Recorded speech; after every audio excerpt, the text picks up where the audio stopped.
Hello, I'm Dr. Scott Watier. And I'm Tommy Welling, and you're listening to the Fasting for Life podcast.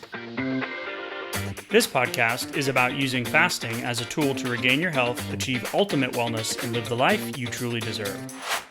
Each episode is a short conversation on a single topic with immediate actionable steps. We cover everything from fat loss and health and wellness to the science of lifestyle design. We started Fasting for Life because of how fasting has transformed our lives, and we hope to share the tools that we have learned along the way.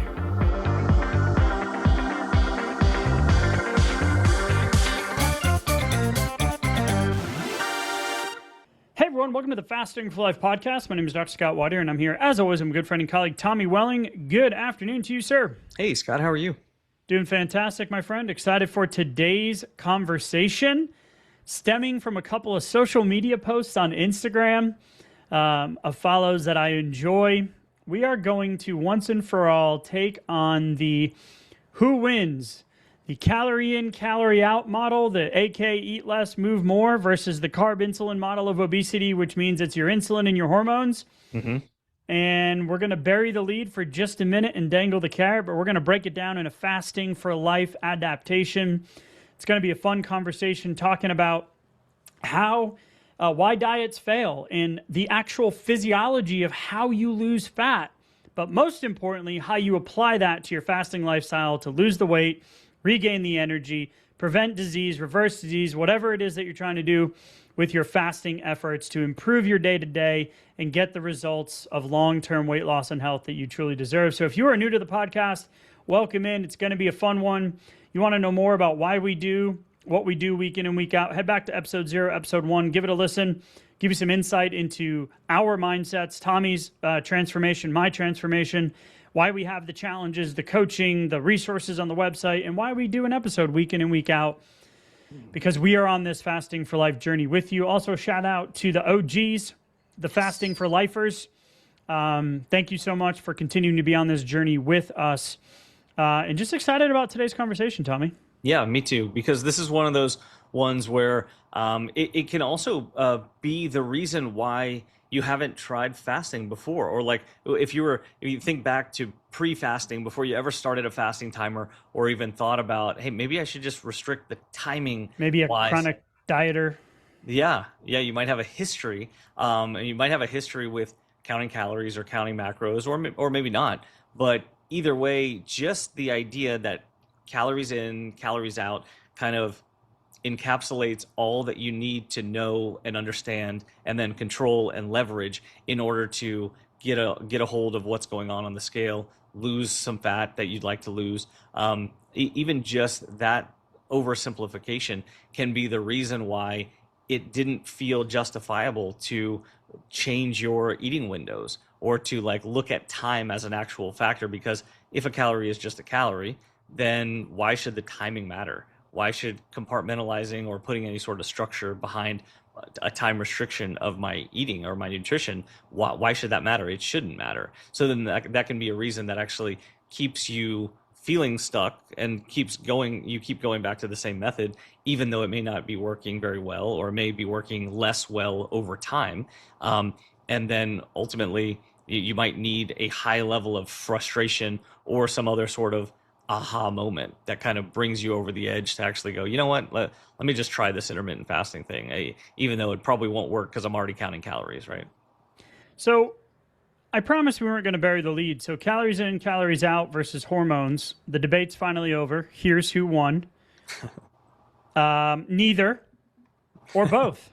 Right. Now, when I saw these two posts and I kind of started thinking and I sent them to you, like, what are we going to do with this? Is this a good conversation? This is really like where we love to live at Fasting for Life in the nuance. So one of the posts was from Anant Agarwal, and it was why diets fail, right? And he talks about cutting calories and eating less and losing weight, and your metabolism becomes more efficient, right? That metabolic adaptation that happens when you hit a plateau and the cravings go up and the hunger goes up and your energy wanes and you kind of, you're on or off your consistency with your lifestyle, right? So calories matter and hormones matter too. Mm-hmm. They both matter because hormones are what are the outputs of the inputs.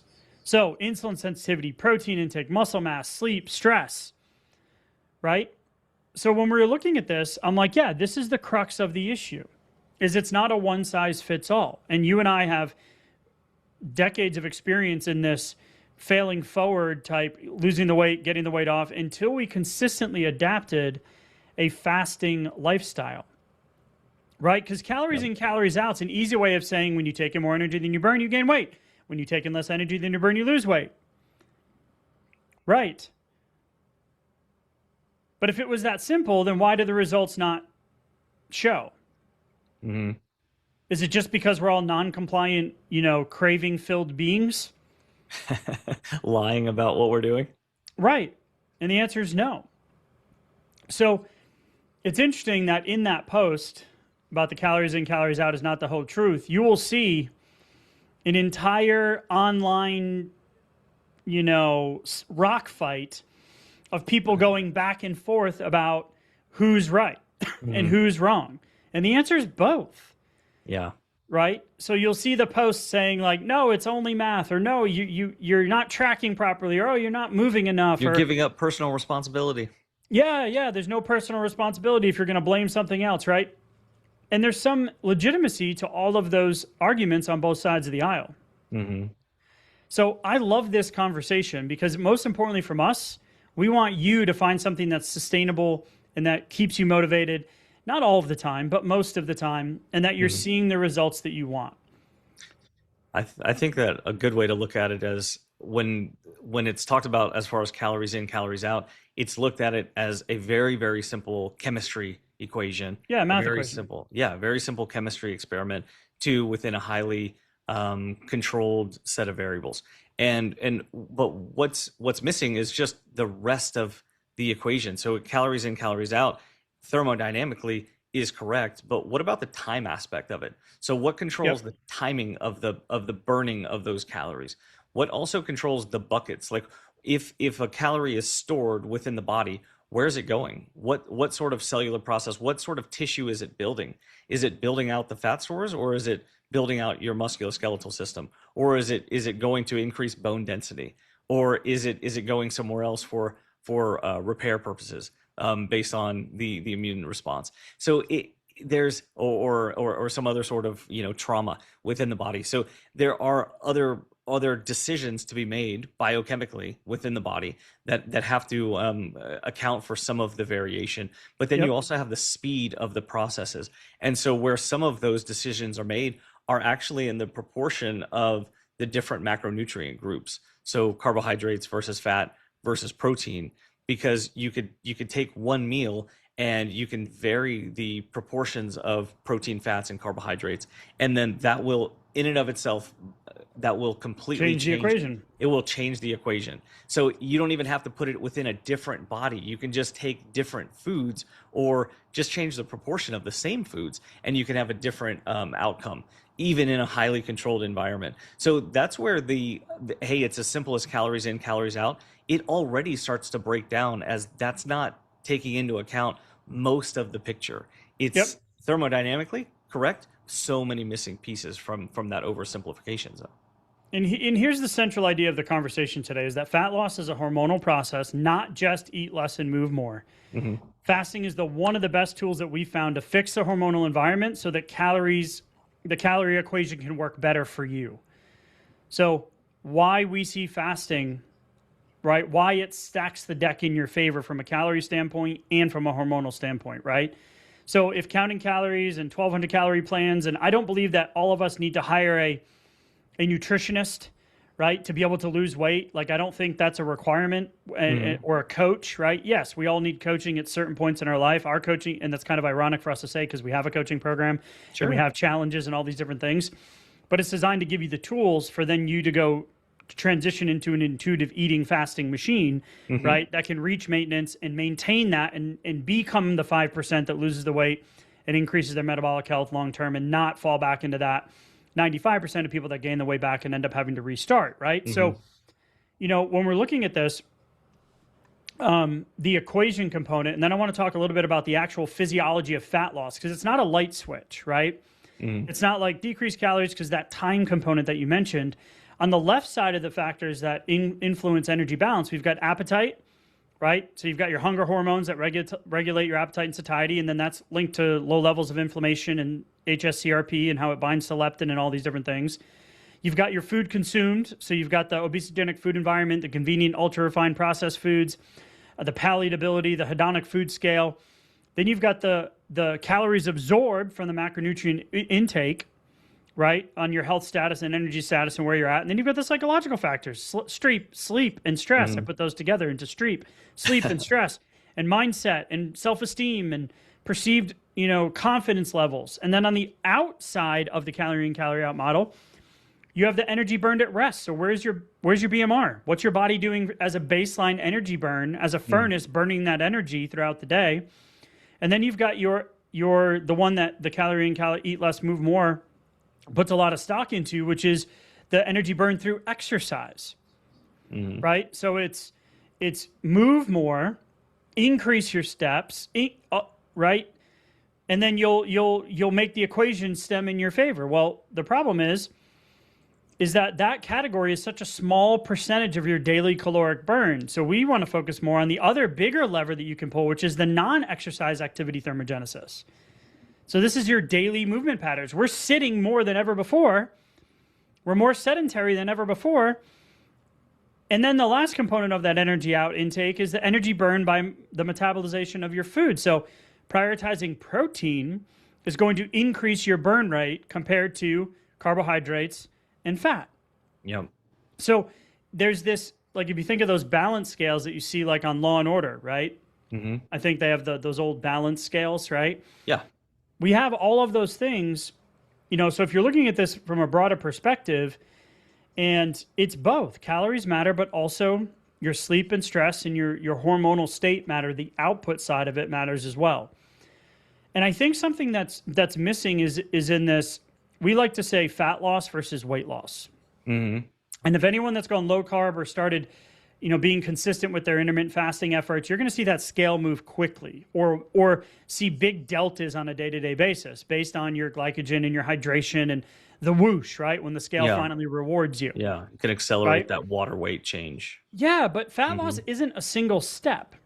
So this was the post that I saw from Bill Campbell, PhD. Awesome follow.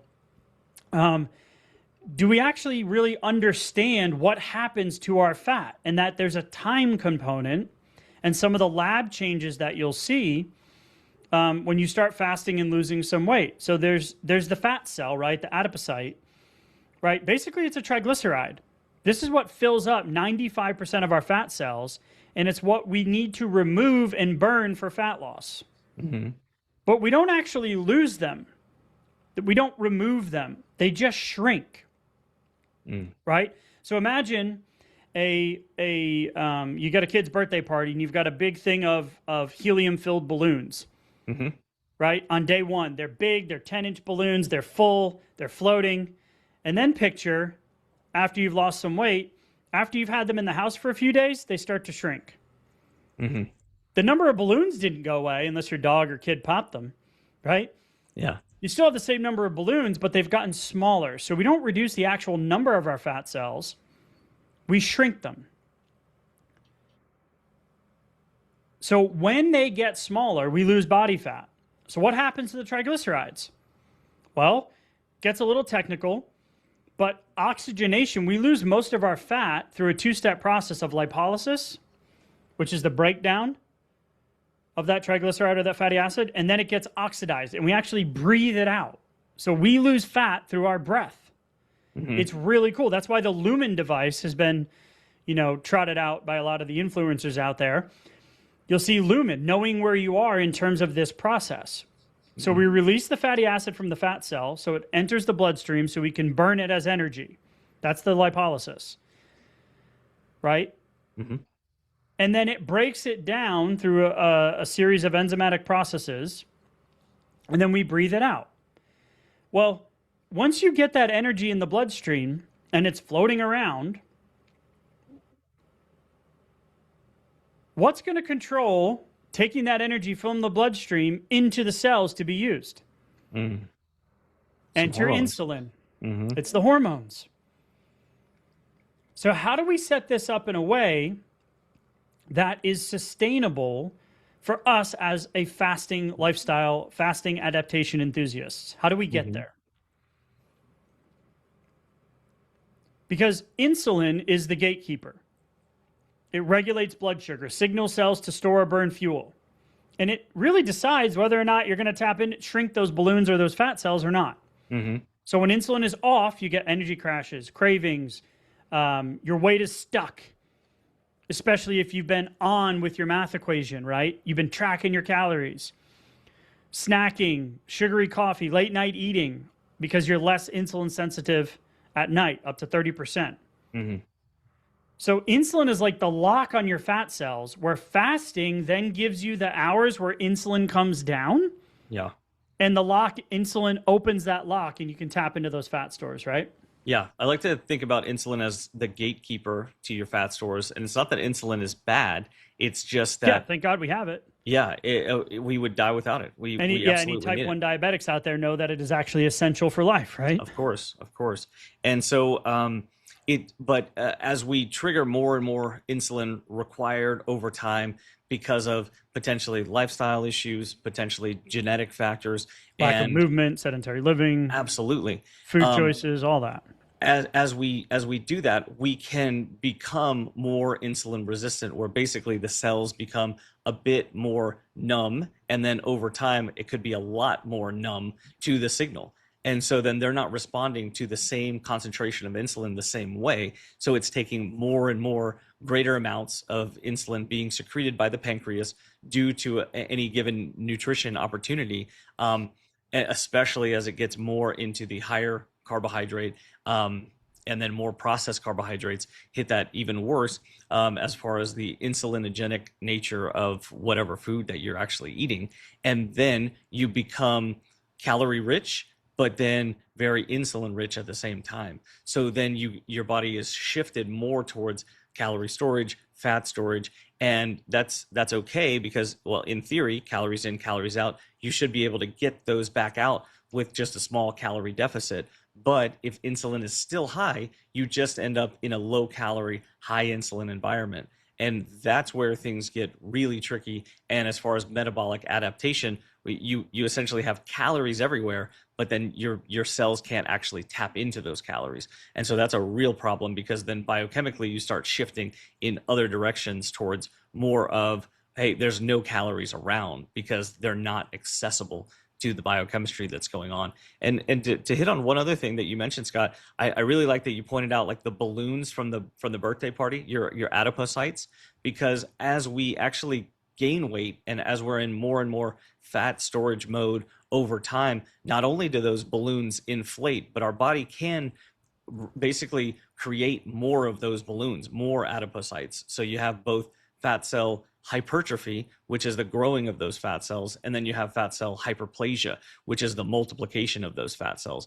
And then we don't tend to decrease the number of those fat cells over time, which also is part of why after you've gained a substantial amount of weight, even if you've lost it, it can feel like you're able to gain it back much faster the next time, because you have all of those balloons just sitting around. You don't have to go to the store to buy more balloons. You can just fill them back up very quickly. And so the body's very efficient at storing more fat after it's already done it before, which is also why we need to be vigilant and understanding that not only are we going to use fasting to burn through the excess fat stores now, but we're also going to continue to use fasting just in a different, more adapted way into our maintenance mode as well. We're going to stay vigilant through that process, because we can't just reach the finish line, so to speak, as far as a number on the scale, and then just stop fasting. Otherwise, we're likely to go back towards what we were doing before, and we don't necessarily have to even do it as much or as drastically as before in order to gain that weight back or take multiple steps backward, which is absolutely not what we want for the long term. And this is why the precision nutrition article, that we've referenced in the past, it talks a lot about the little nuances in between all the different reasons as to why the calorie in model or the hormone model work or don't work. Mm-hmm. But the biggest takeaway, is that it's not just about the calorie in, calorie out model. It's about some of your other hormone controlling systems, like your cortisol, your sleep, and your thyroid. So when we talk about fasting, if you've been in one of our challenges, we talk a lot about drivers of weight loss resistance or insulin resistance that aren't your food choices, like you were just talking about. Yeah. Right. That are sleep and stress. Right. Because if you've been fasting for a little while and you get a poor night of sleep or you're traveling, making those right decisions when it comes to your food choices and your fasting windows the next day are that much harder. Correct. And we know that hormonal output, your down regulation of your blood sugar management, your insulin sensitivity, and your body's ability to burn energy that next day does decrease. Right. So we can't just look at this, in one thing. We need to also talk about the stress amplifier. Right. So it's that fat loss is hormonal, not just the calories. So it's your response to stress, your circadian rhythm, your sleep, your chronic stress plus sleep debt will increase your abdominal fat, your higher blood sugars, your more cravings, your more inability to stick to your fasting windows and those air quotes good food choices that you're trying to make. Because acute fasting is a hormetic stress. It's a short-term stressor that builds resiliency over time.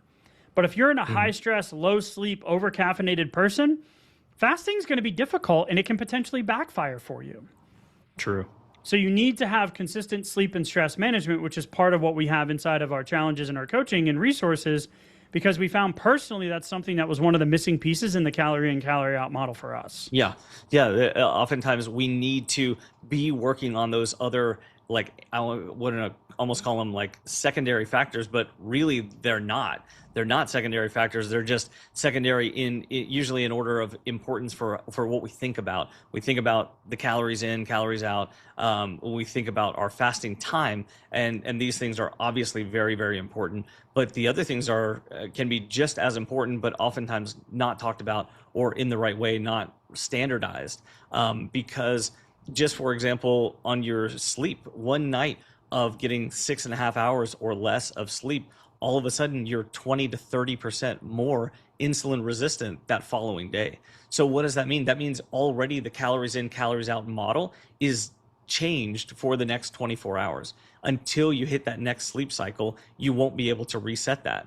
And so what does that mean? That means that you could make the same food decisions, the same fasting decisions as you did the day prior, but because of that quote unquote poor night's sleep, and oftentimes our definition of poor night's sleep, it doesn't really trigger at the 6.5 hour mark, because for a lot of us, that's just kind of the standard, or that's what happens a lot of the time. But physiologically, it's not optimal.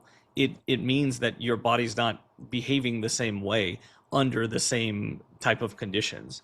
And so, yes, you can make some different food choices if you're aware of this fact and you're willing to accept that is an important factor. Then you can consciously make some compensatory changes the next day. Maybe I go ultra low carb or more carnivore the day after a poor night's sleep, so that I can really make sure that I don't need more insulin. I don't need more insulin secreted than I absolutely have to have.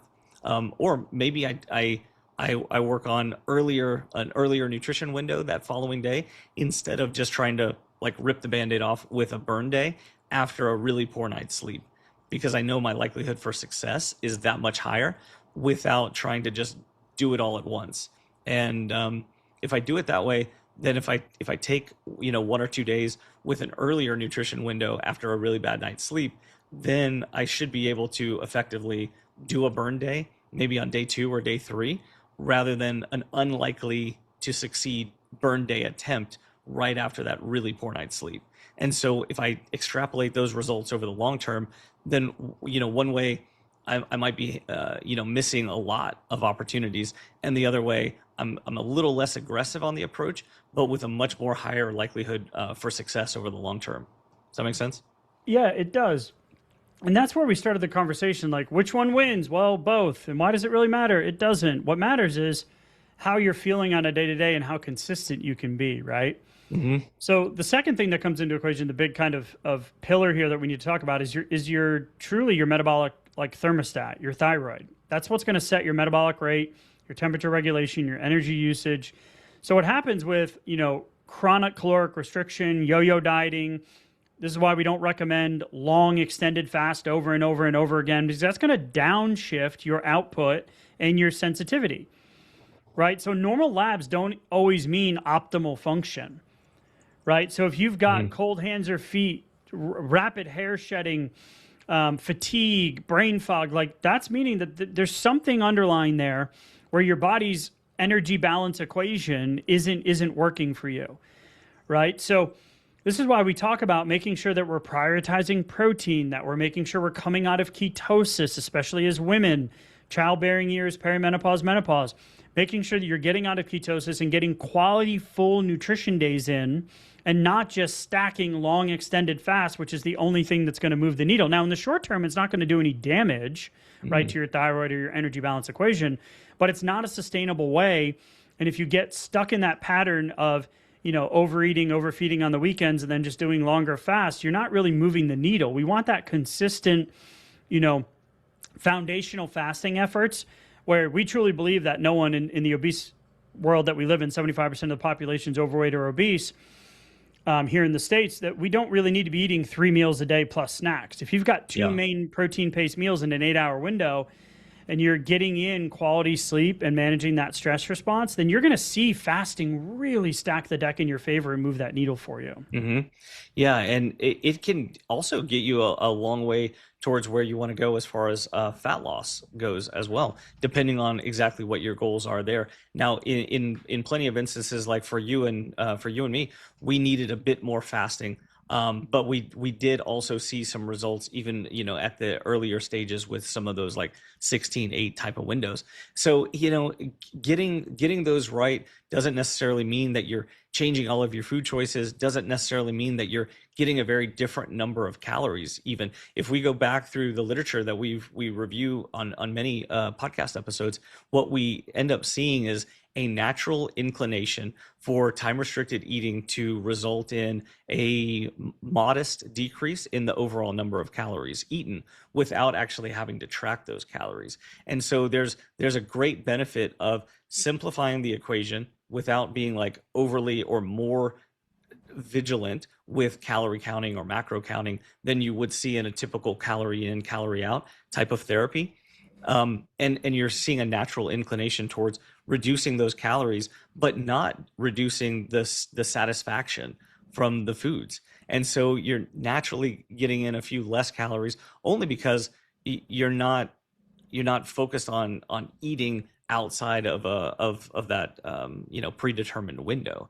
And so it's great the way that it simplifies, but also leads you in the right direction, but then also controls the hormonal equation, which controls the cravings and makes it more likely that on any given day you're going to stick to the plan. You also have a higher likelihood of adherence on a time restricted eating type of schedule versus a calorie in, calorie out, where the adherence tends to stay lower and tends to drop off much more quickly than a time restricted eating. So, even in a recent review that we did, we saw time restricted eating up in the 87% plus range for 12 weeks of a time restricted eating. And that was on a 15-9 schedule.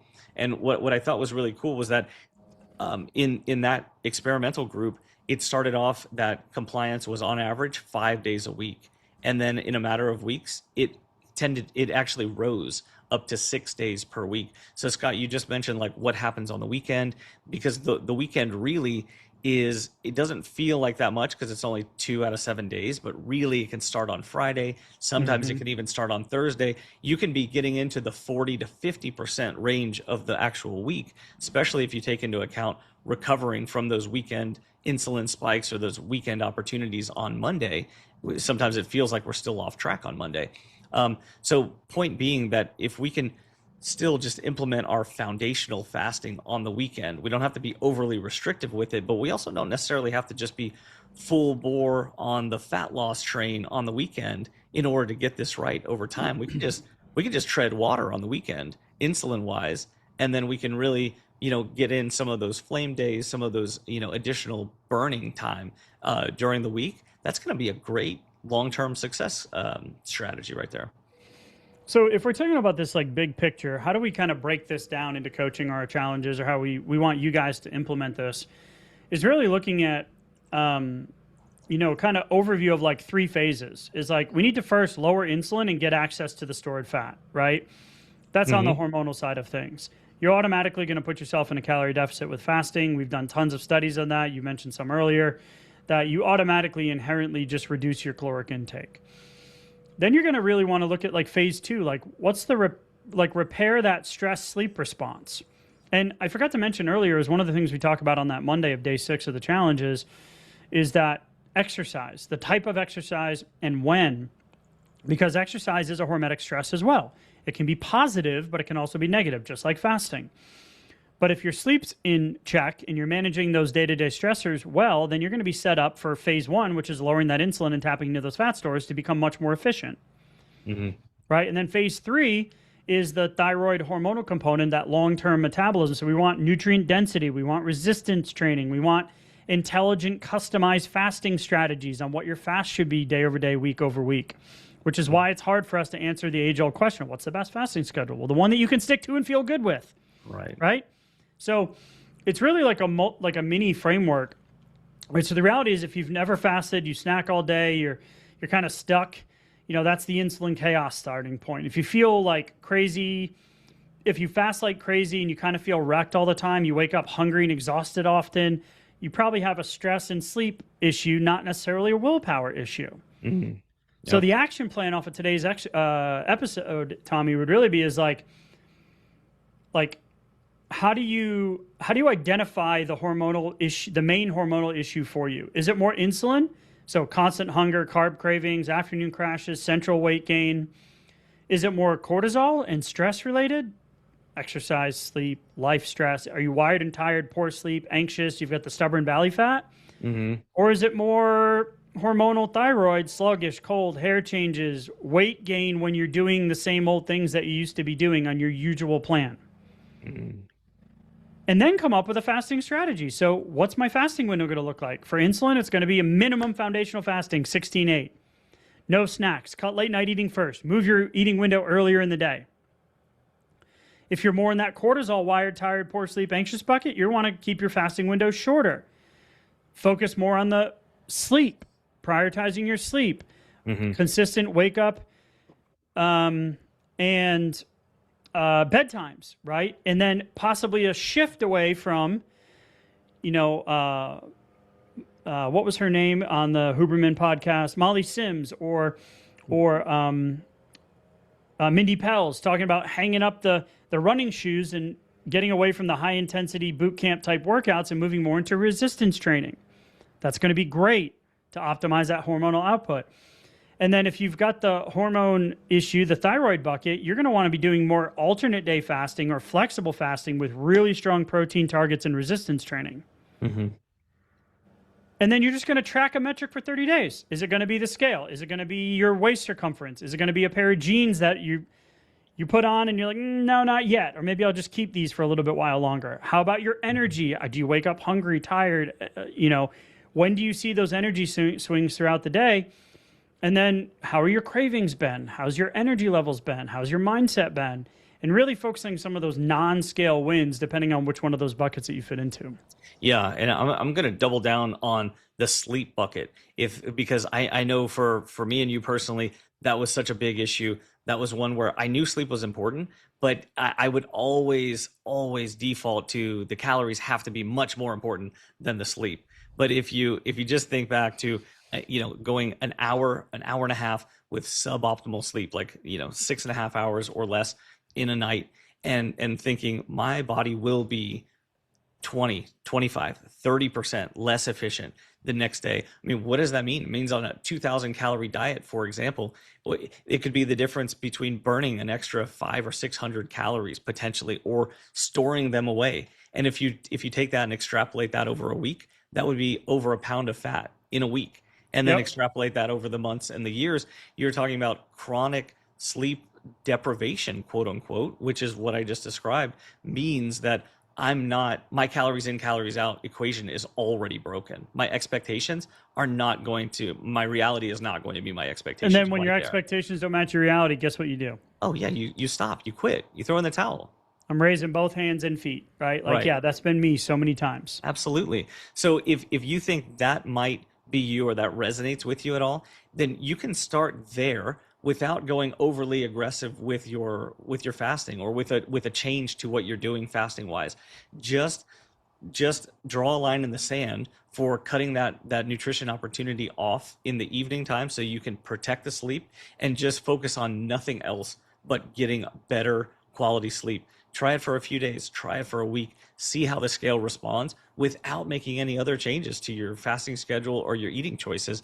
And it's likely to give you a higher likelihood and a greater ability to control what's happening on the scale, and then how you wake up the next day, your energy levels. Then guess what? You feel higher energy, you feel more motivated, you make better food choices. You get up a little earlier and you have that morning walk or that morning workout, or you do it after work because you have a little bit more energy and you were skipping those workouts that you really wanted to do before. So all of a sudden you're accelerating the calories in, calories out equation rather than kind of getting used by it.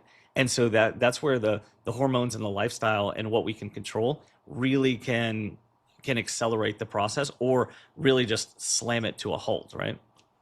Absolutely. So in the end, we want you to win. We don't care if you're in the Seco world or the hormone world, or you're in your world. Mm-hmm. Right? My wife says this to me often. We're all in our own little world. Sometimes you seem like, I'm like, yeah, I'm good. I like to live in my own little world. I like to live in my bubble. She's the Right. extrovert. I'm the closeted introvert, right? So yet we're on a podcast that's, worldwide, 5 million downloads, et cetera. It's like, oh yeah, I Right. never thought I'd be here. This is kind of cool. This is fun. Yeah. But anyway, so it's about you. It's about you figuring out how to get traction, how to stay motivated, how to do the thing, how to turn consistency, the definition of consistency, from average day-to-day stuff into long-term excellence. So honestly, as we wrap up, Tommy, I love this conversation. Hopefully you can pick one or two things, identify those buckets, one or two action steps. But to wrap up, like, fat loss is not about finding the perfect calorie number. Yeah. It's about creating that hormonal environment. We truly believe through tools like intermittent foundational strategic fasting, where the calorie equation and calories themselves finally work in your favor instead of against you. Yeah. And that's what we want for each and every one of you. So, Tommy, as you wrap up today's conversation, man, love it as always. And we will talk soon. See you next week. Thanks. Bye. So, you've heard today's episode, and you may be wondering, where do I start? Head on over to thefastingforlife.com and sign up for our newsletter, where you'll receive fasting tips and strategies to maximize results and fit fasting into your day-to-day life. While you're there, download your free Fast Start guide to get started today. Don't forget to subscribe on iTunes, Spotify, or wherever you get your podcasts. Make sure to leave us a 5-star review, and we'll be back next week with another episode of Fasting for Life.